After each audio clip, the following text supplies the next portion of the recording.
Yes, very good there. Up next, game number 2, liveoddsportsbookreview.com. This is Saturday afternoon, the Cure Bowl from Orlando, Arkansas State and Central Florida. Central Florida 5.5, 49.5 the total. We can repeat the blurb from yesterday with Justin Holman about the trip. And they're excited to stay at home because it's kind of different when they go out there the other side of Orlando, Teddy. Yeah, maybe. Here's a quote from Justin Holman. UCF is on the east side of Orlando. And when you talk about going to Universal and all the other things, it's on the other side of Orlando. A lot of guys really don't get outside of University, Boulevard, Fire Trail, Colonial Drive. So getting over there and exploring those things will be fun. And yeah, I mean, the touristy parts of Orlando are a long way from campus, and these kids probably haven't spent a whole lot of time in that part of town. But when you talk about excitement levels for a bowl game, when you're sleeping in your own bed, not quite as exciting as when you're going and playing somewhere spectacular.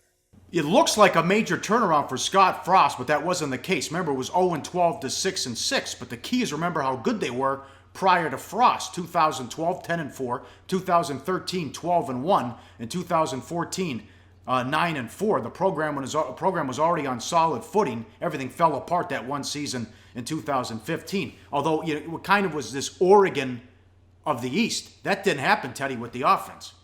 No, it never happened this year. And again, when you're trying to put Oregon of the East in at UCF, it's not a process that you expect to happen overnight or even in a single season. They're talking that it takes 3 years to get the system fully implemented. But what happened this year?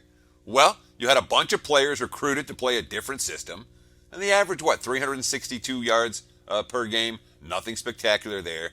Why is UCF in a bowl game? How did they win 6 games this season? Real simple. Their defense and their special teams were phenomenal. 7 touchdowns scored from those units, and they finished the season ranked number 8 in the nation in pass efficiency defense. Yeah. How about Arkansas State? Their season turned around because of defense. They started 0-4. Well, yeah. I mean, their final 8 games, they averaged They allowed only 15 points per game against them, just 314 yards per offense, of total offense in those contests against Sun Belt foes. Finished up 7-1 straight up, 6-2 against the spread, and 6-1-1 to the under, thanks to that strong defense, a defense that was more than capable of shutting down Sun Belt offenses. But the question is whether Arkansas State can score, and particularly against a pretty good defense, Paulie, because they've got a running back in Warren Wand, 867 yards, but no wide receiver caught more than 33 passes, and the quarterback, Justice Hansen, not someone who I'm excited about putting my money on. Let's put it that way.